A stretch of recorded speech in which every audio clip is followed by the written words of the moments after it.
A man's worth is measured by his character. But on Ethelred Airlines Flight 112, they decided to measure him by his color. Marcus Thorne, a CEO worth billions, was told his first-class ticket was a mistake. He was publicly humiliated, removed from his VIP suite, and forced to stand aside for an entitled white passenger. The crew smirked. The passenger sipped champagne. They thought they had won. They didn't know that Marcus Thorne doesn't just fly on planes. He buys the airlines that build them. They gave him 5 minutes of humiliation, and in the next 5 minutes, he took everything.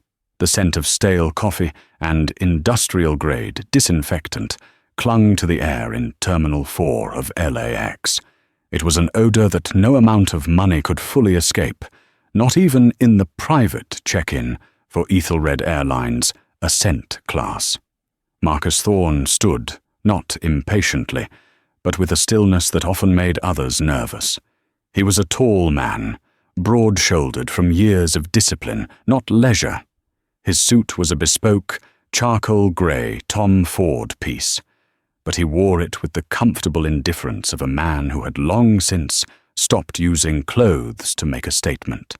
His statement was the faint, vertical scar that bisected his left eyebrow, a relic from a childhood that was 1,000,000 miles and $1 billion away from this lounge. He was CEO of Astratech, a company that was single-handedly dragging the aerospace industry into the 22nd century. He was flying to New York to finalize the hostile takeover of a failing legacy conglomerate, a company that, ironically, was the parent corporation of Ethelred Airlines. This fact was a closely guarded secret, known only to his board and his executive assistant, Damien. To the world, Marcus Thorne was just another tech billionaire.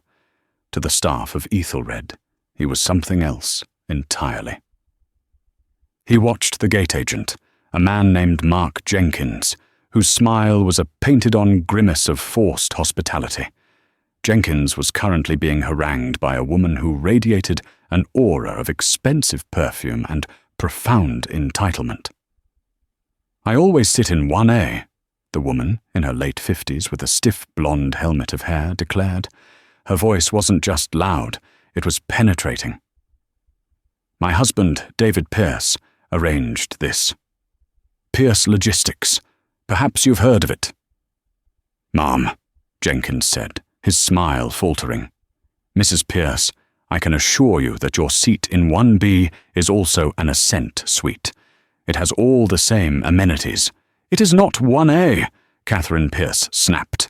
1A is the bulkhead. It has more privacy. I am telling you there has been a mistake. I want to see who is in 1A. Jenkins, flustered, tapped at his monitor. "Ma'am, seat 1A is occupied by a Mr. M. Thorne. He is already checked in and is a platinum level, one of our most valued flyers." Catherine's eyes, a sharp, icy blue, scanned the small, exclusive lounge. They passed over Marcus once, dismissed him, and then snapped back. A black man, standing alone, looking out the window. He was the only other passenger in the lounge who wasn't white. A slow, reptilian smile spread across her face. "Oh," she said, her voice dropping to a conspiratorial whisper that carried nonetheless. "I see. One of those. Probably got the ticket with reward points." Marcus didn't turn. He didn't react. He simply continued to watch the ground crew maneuvering a baggage cart on the tarmac below. He had faced down boardrooms filled with sharks, senators looking for bribes, and competitors who would kill for his patents. A small-minded bigot in an airport lounge was just noise. "Mrs. Pierce," Jenkins said, lowering his own voice, "I really cannot reseat a confirmed checked-in passenger." "Mark," she said, suddenly warm, placing a hand on his arm. Her diamond rings flashed. "You look like a reasonable man, a man who understands optics. This is a very important flight for my husband. It would be a shame if Ethelred's..." customer service, was found lacking. I'm sure you can fix this little error. Jenkins swallowed, caught between the rules and the implied threat of a powerful client. He looked over at Marcus, who was now checking his phone. Jenkins's gaze was one of pure, unadulterated cowardice. He saw an easy solution. Marcus saw it too. He sighed, not in anger, but in a profound, bone-deep weariness. He was about to close a $50 billion deal, and yet he was still, in this moment, just a problem for a gate agent to solve. Ascent class passengers for Flight 112 to JFK, a disembodied voice chimed. We are pleased to invite our ascent guests to begin pre-boarding at Gate 42B. Catherine Pierce smiled, a victor's smile. Well, she said to Jenkins, let's go sort this out, shall we? Marcus put his phone in his pocket, picked up his single, streamlined carry-on, and walked toward the gate. He was the first to have his boarding pass scanned. Mr. Thorne, Jenkins said, his voice artificially bright. A pleasure to have you with us. Enjoy your flight. Marcus merely nodded, the scar on his eyebrow catching the light, and walked down the jet bridge. He was done with the noise. He just wanted to get to New York. He stepped onto the Boeing 727, turned left, and settled into 1A. It was a spacious, high-walled suite with its own door, a lie-flat bed, and a 24-inch monitor. He took off his jacket, folded it neatly, and placed it in the small closet. He declined the pre-departure champagne offered by the senior flight attendant, Sandra Holloway, asking only for a bottle of sparkling water. He was settling in, opening his laptop, when the shadows fell over him. Catherine Pierce stood in the aisle, her face a mask of theatrical disbelief. Behind her stood Sandra, the flight attendant, and Mark Jenkins, the gate agent, who had followed her onto the plane. See, Catherine said, pointing. This is exactly what I was talking about. Sandra Holloway, a woman who had worked this route for 20 years, stepped forward. Her smile was a terrifying baring of teeth. Sir, she said, her voice dripping with saccharine condescension. I'm afraid there has been a terrible misunderstanding. Marcus looked up slowly from his laptop. His gaze was not one of surprise, but of profound evaluation. He looked at Sandra, then at Jenkins, then at Catherine Pierce, who was standing with her arms crossed, tapping her foot. A misunderstanding? Marcus repeated. His voice was deep and calm, a stark contrast to the nervous energy filling the galley. Yes, Sandra said, her smile not wavering. This passenger, Mrs. Pierce, was assigned to seat 1A. It seems our system has glitched. It's put you in her seat by mistake. This was a lie, and all four of them knew it. Marcus's ticket had been booked 3 months ago by his executive office. It had been confirmed, double confirmed, and was linked to his multi-million-dollar corporate travel account.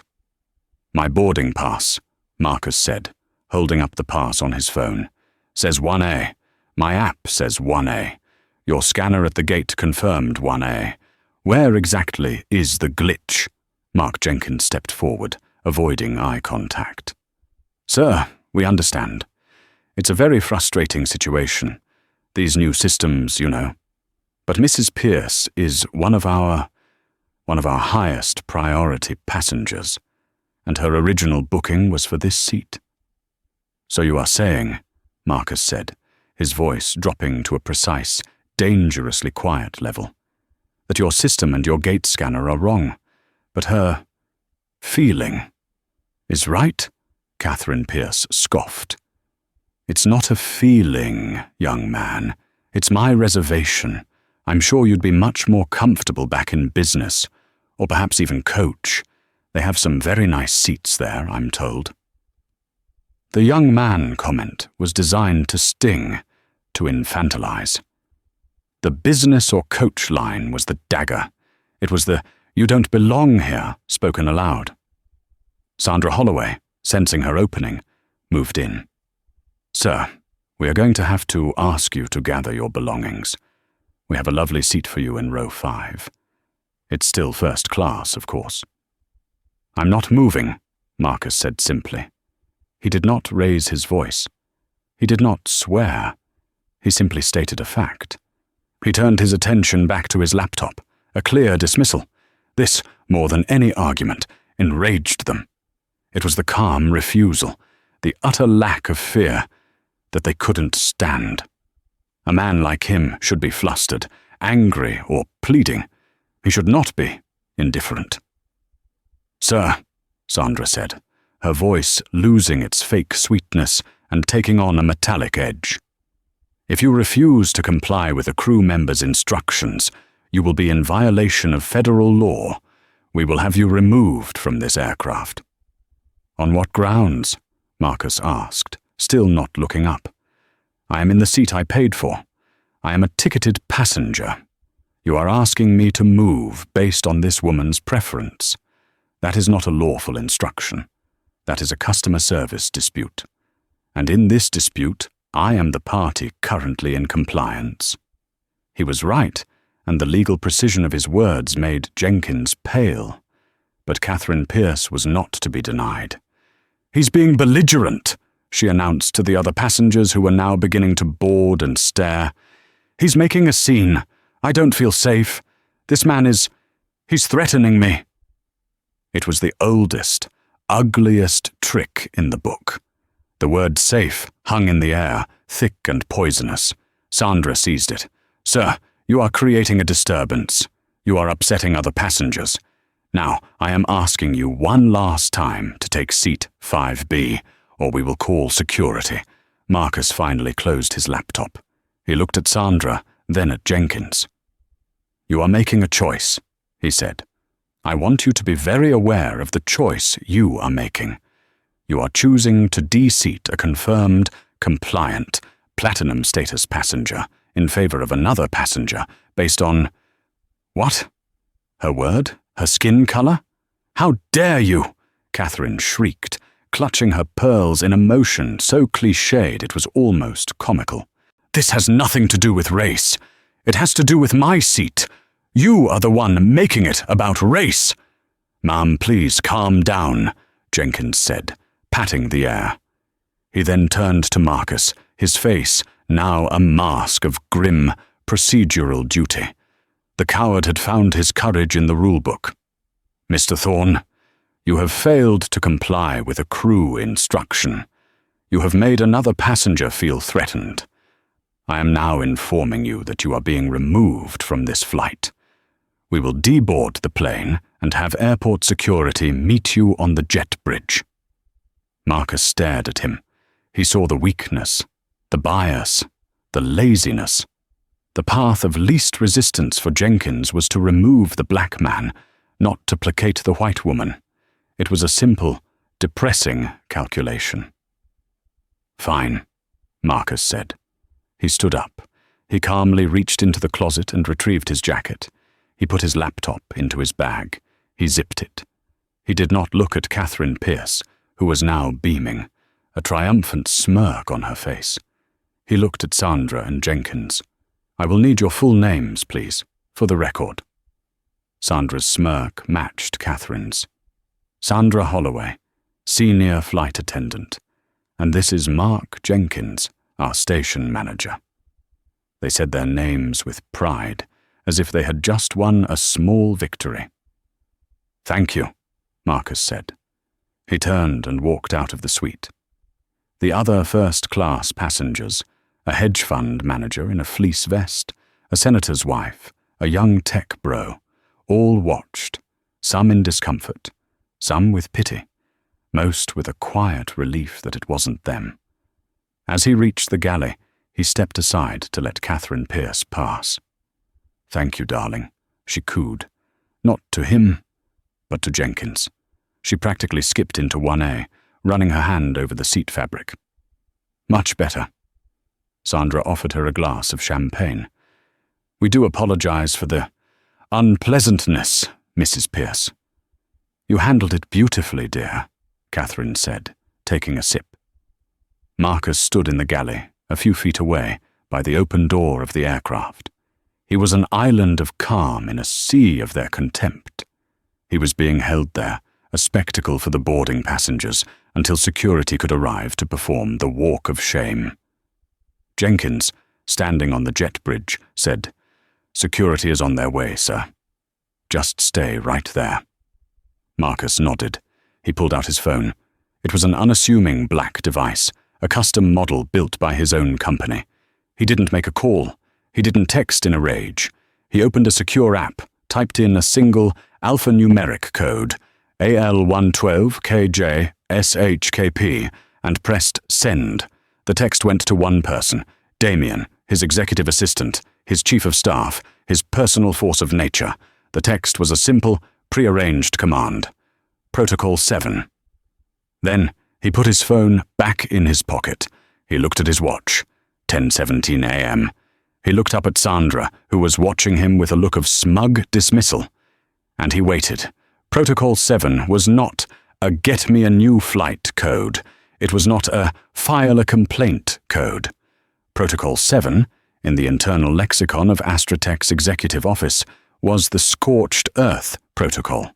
It was reserved for critical incidents, a CEO incapacitation, a direct threat to intellectual property, or a catastrophic failure by a critical partner. When Damien, sitting in a glass-walled office in Palo Alto, received the notification, P7 execute, AL112KJSHKP, his blood ran cold. He didn't know what had happened. He just knew that Marcus Thorne, on Ethelred Airlines Flight 112, had identified 3 individuals, KJSH, KP, as direct threats, and had authorized a full-scale corporate response. Damien's fingers flew.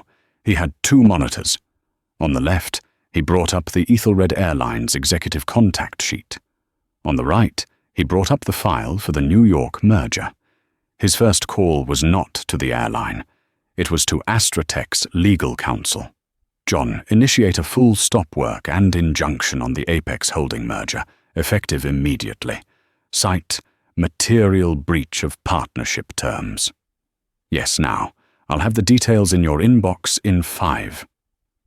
His second call was to Robert Milton, the CEO of Ethelred Airlines, who was, at that very moment, in a boardroom in New York, waiting for Marcus to land. "Damien!" Milton boomed, answering his private line. "Good to hear from you. Is Marcus on his way? We've got the champagne on ice."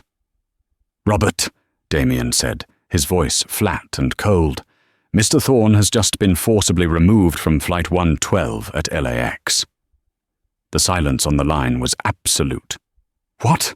Milton finally whispered. He was deseated from 1A, his confirmed, ticketed seat, to placate another passenger. The station manager, Mark Jenkins, and senior flight attendant, Sandra Holloway, were the agents. The other passenger was a Catherine Pierce. "Mr. Thorne has invoked Protocol 7. As of 30 seconds ago, our $50 billion merger agreement is in breach." Milton, a man who prided himself on his unflappable demeanor, was heard to drop his phone. When he picked it up, his voice was a strangled gasp. On my plane? My team? Are you sure?" "We don't make mistakes, Robert," Damien said. "You have, by my clock, approximately 4 minutes to fix the unfixable, but for the record, the fix is already too late. This is a damage control scenario. Marcus is still on the jet bridge at Gate 42B. I suggest you call him." "Oh, wait. You can't. You don't have his number. You have my number. That's the problem, isn't it?" Damien hung up. Robert Milton, his face the color of ash, screamed at his assistant. "Get me LAX. Get me our station chief. Get me anyone at Gate 42B. Now!" Back on Flight 112, the walk of shame was not proceeding as planned. 2 airport security officers had arrived, a man and a woman, looking bored. "This is the individual?" the male officer asked Jenkins.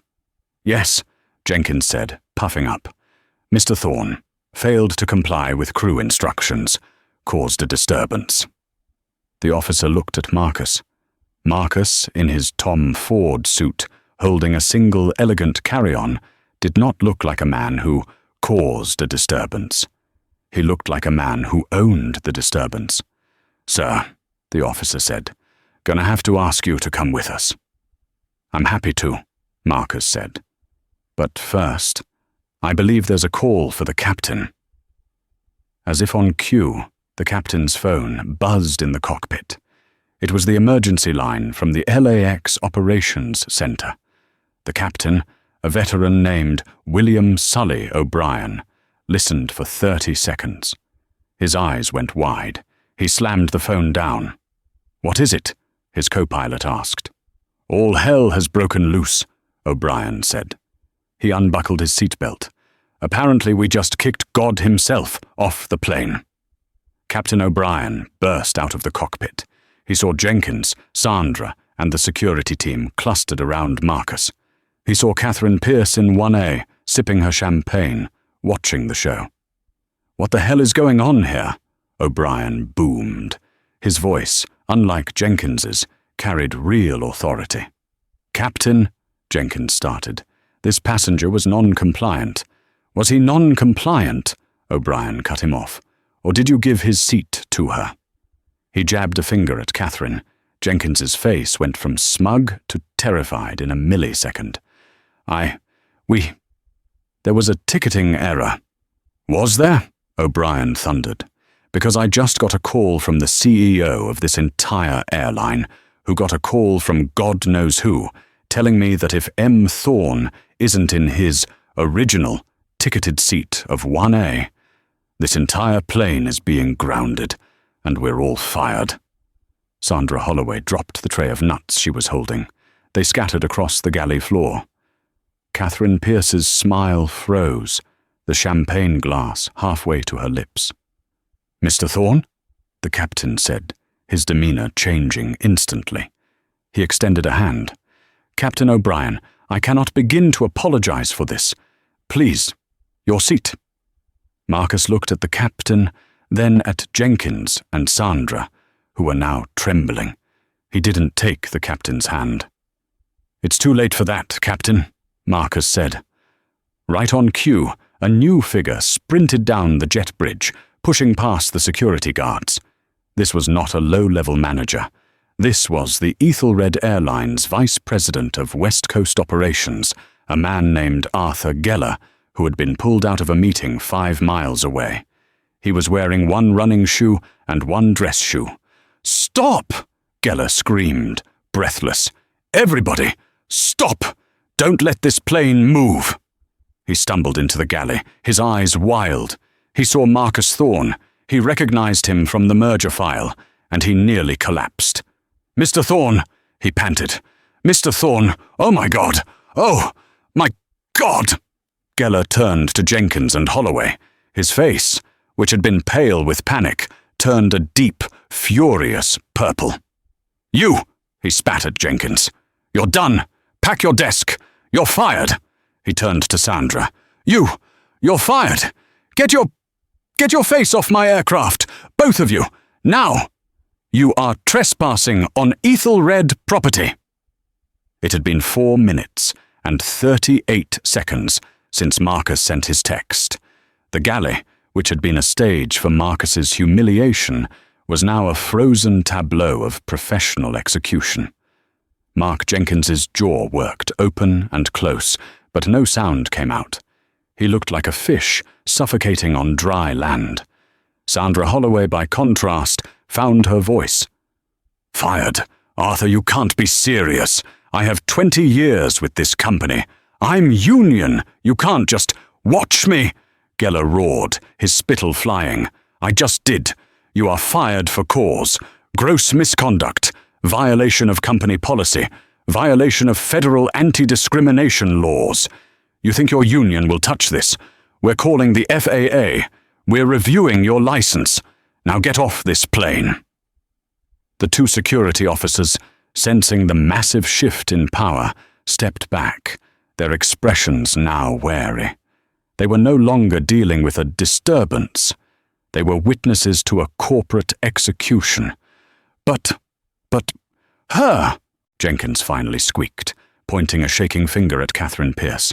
She told us. She said she demanded. Catherine, for her part, had gone completely silent. The champagne glass was still in her hand, but her face was a mask of cold, dawning horror. She was rich, but she wasn't stupid. She had seen power before, and what she was witnessing now was a level of power she had only ever seen her husband bow to.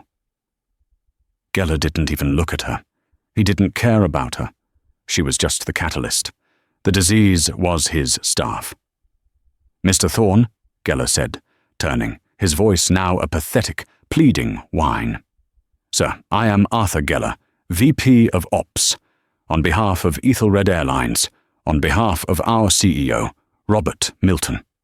We are mortified. This is not who we are. This is an aberration.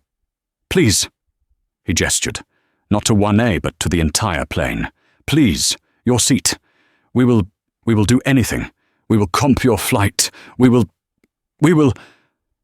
Marcus just looked at him. He let the man babble. He let him sweat.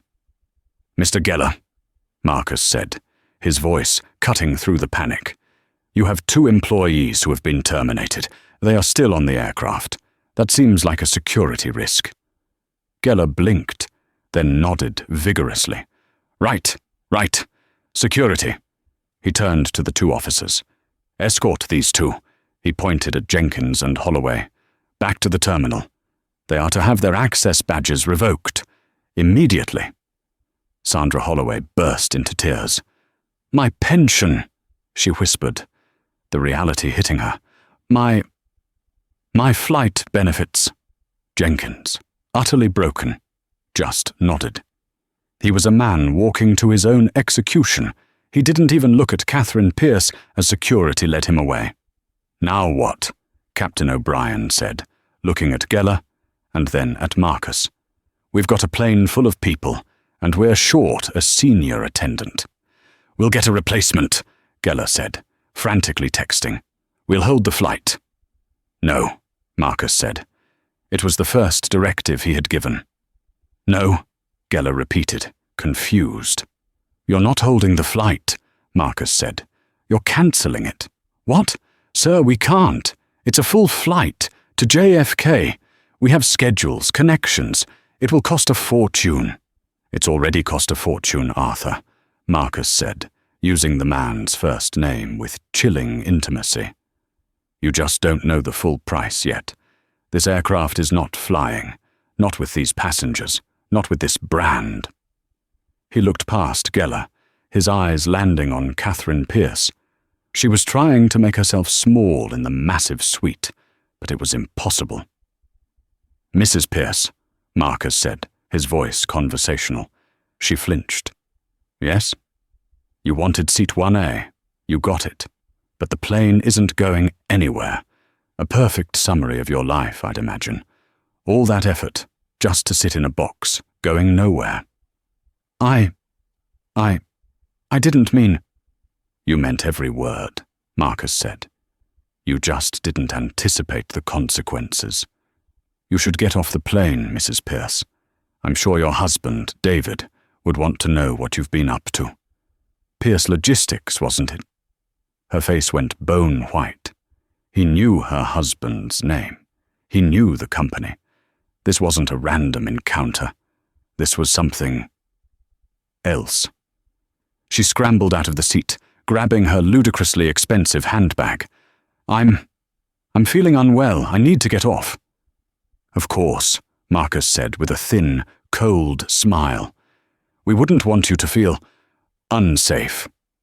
She fled, practically running up the jet bridge, past the confused passengers who were now being told to deboard.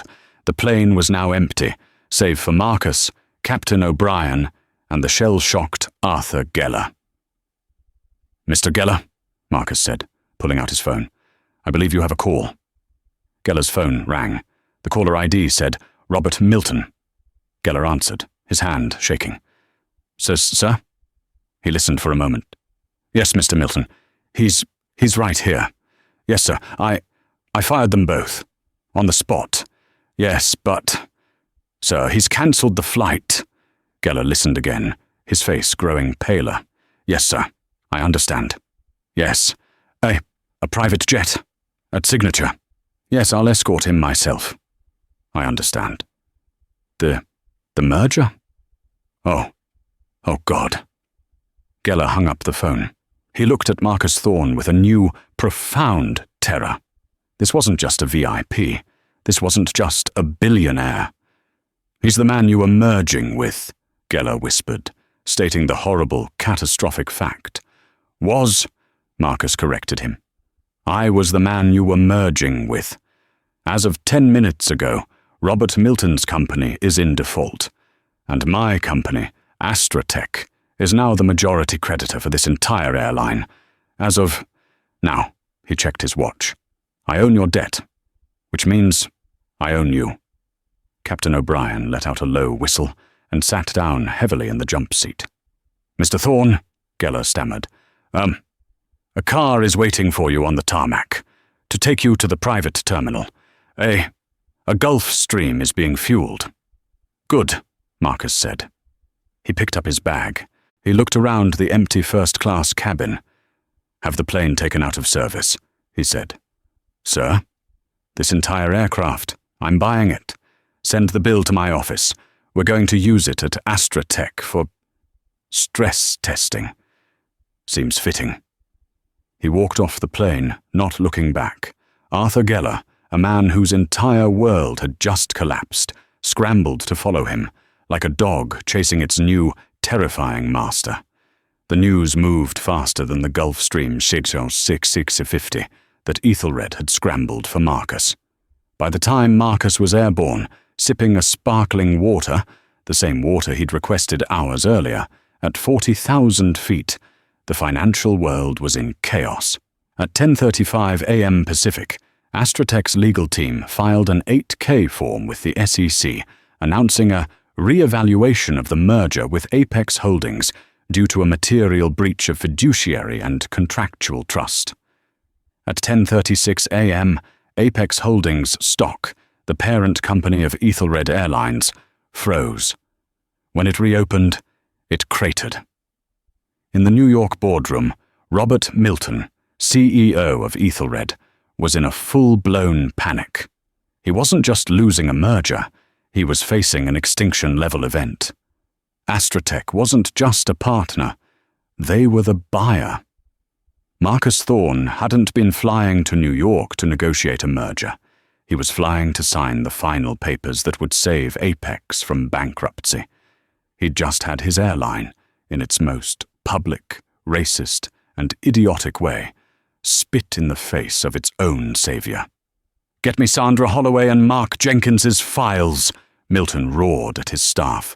"I want their entire history. I want to know who trained them. I want to know who hired them. I want every employee who has ever had a discrimination complaint, and I want them all gone by noon." It was a bloodbath. The VP of Customer Experience was fired. The head of LAX operations was fired. Arthur Geller was, for the moment, on leave, a corporate purgatory from which he would never return. But the real karma wasn't just corporate, it was personal. Sandra Holloway, 58, arrived at her modest condo in Westchester, LA.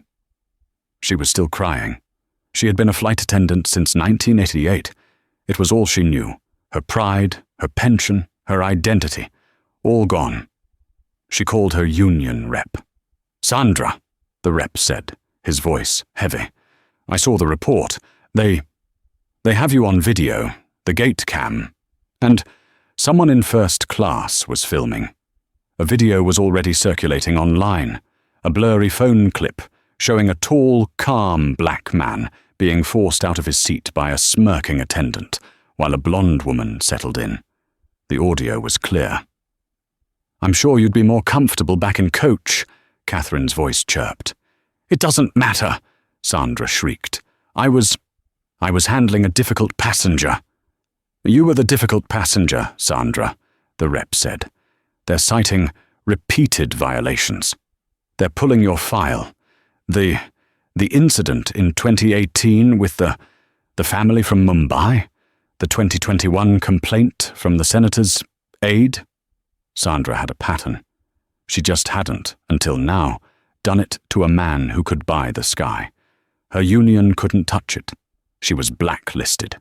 No airline would ever hire her again. She was 58, unemployed, and unemployable, her entire life's work erased in 5 minutes. Mark Jenkins, 42, sat in his car in the employee parking lot. He couldn't go home. His wife? What would he tell her? He had just taken a second mortgage on their house in the valley. He was a station manager. He had authority. He had crumbled at the first sign of pressure from a K. Pierce. He had taken the easy way out. He had bullied the man who seemed safe to bully. His phone buzzed. It was an email from Ethelred HR. "Termination for cause. Your access is revoked. Your final check will be mailed. Your 401k vesting is under review." Under review. That meant gone. He put his head on the steering wheel, and for the first time since he was a child, he wept. He wept for his own stupidity, for his cowardice. He had destroyed his life, not for a grand, evil scheme, but for the simple, lazy, everyday act of participating in a prejudice he was too weak to fight. The passengers of Flight 112 were a different kind of collateral. They were scattered around the terminal, their flights rebooked, their days ruined. They were all given $500 travel vouchers. They grumbled about the delay, but they, too, had seen the video. They knew what had happened, if not why. Some rich lady didn't want to sit near a black guy. One of the tech bros from first class explained to a news blogger who had caught wind of the story. So she lied. They kicked him off. Then it all went crazy. They fired the crew. Right in front of us. Cancelled the whole damn flight. Must have been someone important. The blogger, smelling blood, typed furiously, "Ethelred Airlines cancels flight over racist seat dispute." The fire was catching. Catherine Pierce did not fly that day. She took a car service, a black Escalade, back to her sprawling, sterile mansion in Bel Air. She was shaking, not from fear, but from a deep, vibrating rage. She had been embarrassed. That man, that Thorne, had looked at her like she was nothing. And he knew David. He knew Pierce Logistics. She poured herself a stiff brandy, her hand trembling. She had to call David. She had to warn him. To spin the story.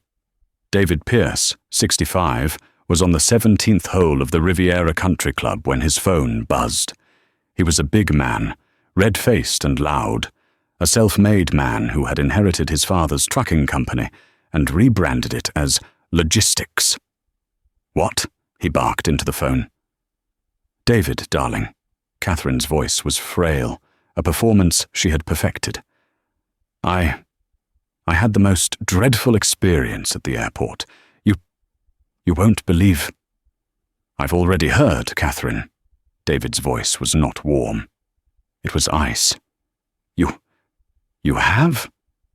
"I just got a call from my head of sales," David said, his voice dropping to a growl. He was on a call with AstraTech. "You've heard of AstraTech, Katie? They're our biggest client, our only tech client, the one I've been bragging about for a year." I think so," Catherine said, her blood turning to slush. "Our $800 million contract with them? The one that pays for this?" he roared. "It's been suspended indefinitely, pending a moral review of our executive leadership and their associated partners." What does that mean? Associated partners? "Catherine," he screamed, loud enough for his golf buddies to wince. "That means you. What did you do?" She told him. She spun it, of course. This awful man was in my seat. He was rude, he was belligerent. He threatened me. Was he tall? David asked, his voice dead. Black. Scar on his eyebrow. Suit worth more than my car? Yes, that's him. How did you? That was Marcus Thorne, you goddamned idiot, David bellowed. That wasn't some man. That was the CEO of Astratech. You didn't get him kicked off a plane. You just bankrupted us. Bankrupt? Catherine laughed, a brittle, high-pitched sound. Don't be so dramatic, David. It's one contract. We'll apologize. Apologize? David laughed, a dark, humorless bark. Thorne doesn't take apologies. He takes companies. That contract wasn't just a contract. It was our leverage. I used it to secure the loans for the new fleet. The bank called 30 seconds after Astratech. The loan is void. The note is due. In 30 days. The brandy glass slipped from Catherine's fingers and shattered on the marble floor. 30 days? She whispered. We're done, Catherine. We're ruined. You, with your 1A and your bullshit. You had to have that seat. Well, I hope you enjoyed it. I hope it was worth $800 million. He hung up. Catherine Pierce stood in her silent, perfect mansion. The silence was deafening. She was, just as Marcus had predicted, in a box, going nowhere. She had her seat, but she had lost everything.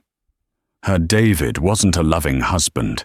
He was a business partner, and she had just violated the terms of their agreement. She knew, with a certainty that chilled her to the bone, that the divorce papers would be drawn up before he even finished his golf game.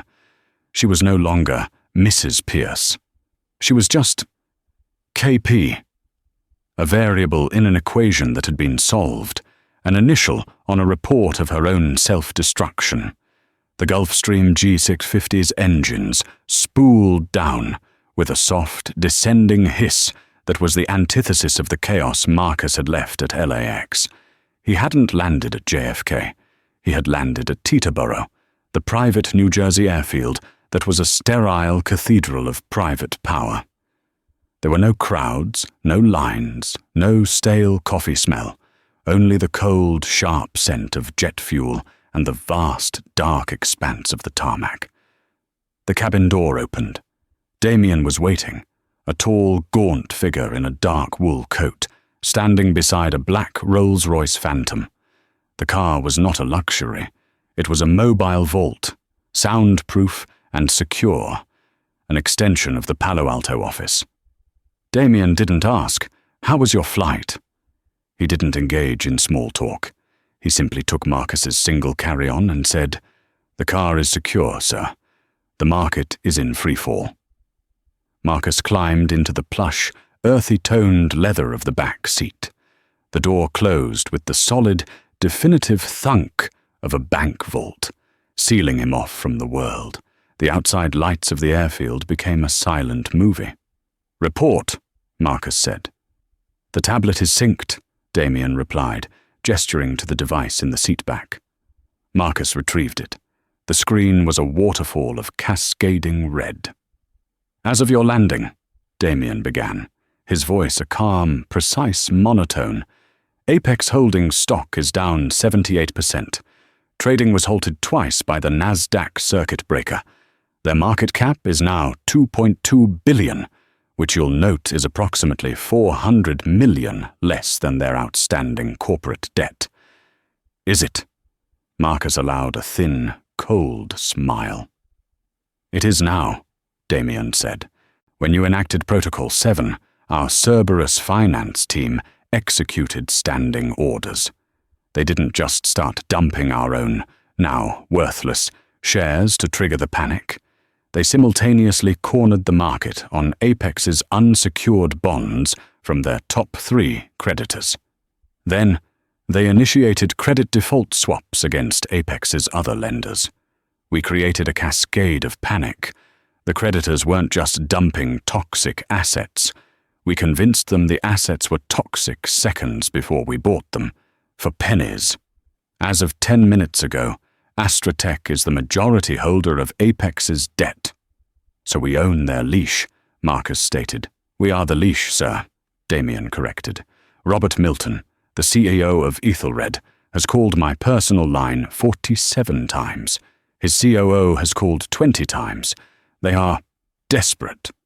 Desperation is the final, useless currency of a bankrupt man, Marcus murmured, scrolling past the market data to the original merger file. Play one. Damien tapped his own console. A voice, hoarse with panic, filled the silent cabin. Robert Milton. Marcus, please. I don't know what they did. Those idiots. They're fired. Everyone is fired. The VP, the station manager, the flight attendant, all of them. Gone. I will personally fly to Teterboro. I will get on my knees. Just call me. We can fix this. The merger. Oh God. Marcus raised a hand. Delete it. He stared at the merger file on his tablet. The friendly agreement, the partnership of equals. I've had a change of heart about the merger, Damien. I anticipated as much, sir. A full withdrawal of the offer? No, Marcus said. He looked out the window as the Rolls-Royce glided silently toward the highway. The skyline of Manhattan, his skyline, was a silhouette of jagged crystal in the distance. A merger implies partnership. It implies respect. It implies they have something of value to offer beyond their assets. They've proven they have nothing but a terminal illness, a sickness of culture from the top down. You don't partner with a sickness, Damien. You don't negotiate with it. You excise it. He turned, his eyes locking on Damien's in the dim light. This is no longer a merger. This is a foreclosure. I don't want to buy Apex Holdings. I want to conquer it. Damien, who had been with Marcus since the garage days, merely nodded. Hostile tender offer, then. We have the leverage. We are the leverage. We bypass the board, go straight to the shareholders at market open. They'll be grateful for the pennies per share we offer. It's more than the zero they're facing in a bankruptcy proceeding. Do it, Marcus commanded. I want to own Ethelred Airlines by the close of business tomorrow. And Robert Milton, Damien asked. His resignation is imminent. He stays, Marcus said, the command sharp. A resignation is an escape. He gets to be a martyr, the one who fell on his sword. No, he will stay, and he will watch. He will be the public face of his own failure. He will be the one to sign the letters dismantling the company he built. Marcus smiled, a predator's smile. He'll report to, who's that woman from Stanford, the organizational bias expert? Dr. Aris Vaughan, Damien supplied. Her. He'll report to her. His first assignment will be to write a 10,000-word report with citations on the systemic cultural failures of his own leadership. I want him to understand what he broke. While Marcus was en route to his penthouse, Robert Milton was in the Apex boardroom on Park Avenue. The ticker on the wall was a river of blood. His Ivy League-educated lawyers were stammering. Robert, they're not just buying stock, one of them, Gary, said, his face pale. They've triggered the covenants on the bonds, our bonds, the ones they now own. What does that mean in English, Gary? Milton roared. It means, Gary said, swallowing, they can call in our entire debt, not in 30 days.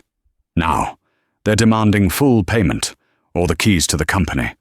Robert, they don't want to negotiate. Just then, the hostile tender offer flashed on the screen. It was an insult. It was pennies. Milton's private line rang. It wasn't Marcus. It was Damien. Mr. Milton, the cold, precise voice said, you will advise your board to accept the offer. If you do not, We will force a Chapter 7 liquidation. Your shareholders will get nothing. You will be sued by them for breach of fiduciary duty. Your board will be sued. You will be in court for a decade. Accept the offer, and you specifically, get to keep your job, for now." The choice was not a choice. It was humiliation or annihilation. Milton slumped, his $500 million company gone, stolen from him by the incompetence of a $50,000 a year flight attendant. "Accept," he whispered. "Accept the offer." Wall Street didn't just call it a takeover, they called it the AstraTech slaughter. The disinfection, as Marcus called it, was brutal. The Ethelred Airlines brand was buried. 2 weeks later, Astra Airways was born. The new livery was a sleek graphite grey and cobalt blue. The new motto, "Look up, move forward." Dr. Aris Vaughan arrived not as an HR consultant, but as an auditor with supreme executive authority. The old VPs and managers were brought into sterile conference rooms, one by one. Their entire service and complaint history, which AstraTech's AI had analyzed and cross-referenced in seconds, was on the screen. "Mr. Geller," Dr. Vaughan said to the trembling VP of West Coast Ops, "our analysis shows your division had a 40–30% higher rate of complaint escalations from non-white passengers, with a 92% rate of dismissal. Can you explain the data?" There was no explaining. It was a data-driven inquisition. The old boys' club was dismantled with algorithms, and the individuals? Karma was its own merciless force. Catherine Pierce was tabloid fodder, the Karen of the skies. Her husband, David, facing total ruin, had filed for divorce, successfully arguing in court that her catastrophic public behavior had violated their prenuptial agreement, allowing him to sever their assets. She lost the house, the car, and the name. Sandra Holloway, blacklisted by the FAA and the unions, her pension void, was last seen fighting with an unemployment officer over a benefits check. Mark Jenkins, the station manager, landed the most fittingly karmic fate. He was now the assistant manager at a rental car kiosk at LAX. He spent his days in a yellow polo shirt, watching the very planes he used to command. His planes take off without him. 1 month later, the first official flight of Astra Airways was from LAX to JFK. Marcus Thorne was on board. He sat in 1A. The plane was the exact same aircraft, serial number N112AE, that he had been kicked off of. He had insisted on it. It had been flown to an AstraTech hangar in the Mojave, stripped to the rivets, and completely rebuilt. The Ascent Suite was gone. This was the Astra Pod, a marvel of privacy and technology he had designed himself. He looked across the aisle to 1B. He had given the ticket to Maya Okoro, a young, brilliant aerospace engineer from his company, a woman of color he had just promoted to project lead for their new ion propulsion division. "Ready for the New York presentation, Maya?" Marcus asked. She looked up from her tablet, her eyes bright, unafraid. "A little nervous, Mr. Thorne, but ready." "Good," he said. "You're prepared. They aren't." A new flight attendant, a crisp, professional man named Carlos, approached. His training was AstraTech standard, efficient, respectful, and colorblind. "Mr. Thorne, Ms. Okoro, welcome aboard," he said, his respect genuine, not fawning. "Can I get you anything before takeoff? Champagne, water?" "Sparkling water, please, Carlos," Marcus said. The words tasted like victory. As the plane accelerated down the runway, he leaned back. He thought of the ghosts of that day. He thought of Catherine, Sandra, and Mark. Their fate, he mused, was karma. Karma was passive. It was the universe balancing the books. It was lazy. What he had done, this was justice. Justice, he thought, was active. It was a verb. It was a hostile takeover. It was a 4 a.m. call to the Cerberus team. It was ripping out the foundation of the building that allowed the rot to grow and rebuilding it in your own image. He hadn't just gotten them fired. Firing them was what Milton did, a fearful, weak act to save himself. Marcus had acquired the system. He owned the building. He wrote the rules. He controlled the sky. He looked at Maya, who was already deep in her work, unafraid, unbothered, belonging. That, he thought, as the wheels left the ground, is justice. The plane, his plane, climbed into the sun. He was the master of his own sky. He hadn't just won. He had acquired the very concept of victory, and that is the definition of hard karma. Marcus Thorne didn't just get an apology, he got the company.